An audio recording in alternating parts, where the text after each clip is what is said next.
యేసు రక్తమే జయం. పరిచర్య ప్రైజ్ ద లార్డ్. మార్చి 24వ తేదీ 2025. ఈరోజు దేవుని వాక్యము.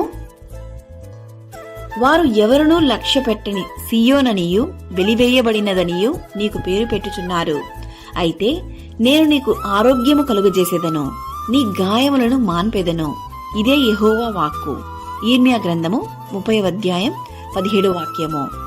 అవును క్రీస్తునందు ప్రియులారా, చాలా సందర్భాలలో ఇతరులు నన్ను లక్ష్యము చేయుట లేదు, నేను అందరి చేత వెలివేయబడుచున్నాను అని దిగులు చెందుతూ ఉంటాము. నా అన్నవారే నన్ను లక్ష్యము చేయుట లేదా, నా స్థితిగతులను బట్టి నన్ను తృణీకరిస్తున్నారు అని కృంగిన నిన్ను ఆ ప్రభువు ఒక్క మాటలో ఆదరిస్తున్నాడు. నేను నీకు ఆరోగ్యము కలుగజేసేదనని, గాయములు మాన్పెదను అని.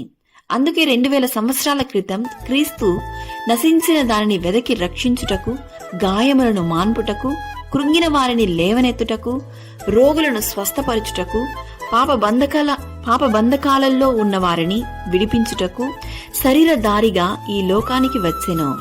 ఈరోజు ఈ వాక్యం వింటున్న ప్రియ సహోదరి సహోదరులారా, నీ పరిస్థితి ఏదైనా సరే క్రీస్తును శరణు కోరిన ఎడల ఆయన నిన్ను చేయి విడువడు. ఆయన మిమ్మును పాప బంధకాలలో నుండి విడిపించి, వ్యసనాల నుండి, అనారోగ్య పరిస్థితి నుండి విడిపించి రక్షించుటకు ఆయన సిద్ధంగా ఉన్నాడు. ఈ రోజే మీ ప్రతి సమస్యను, ఇబ్బందులను, మీరు ఎదుర్కొంటున్న ప్రతి అంధకార దురాత్మ శక్తులను బట్టి దేవుని సన్నిధిలో మీరు మొరపెట్టండి. ఆ ప్రభు అయిన క్రీస్తును ప్రార్థనలో విన్నపించి మీ జీవితాలను ఆ క్రీస్తు యేసు హస్తాలకు అప్పగించండి.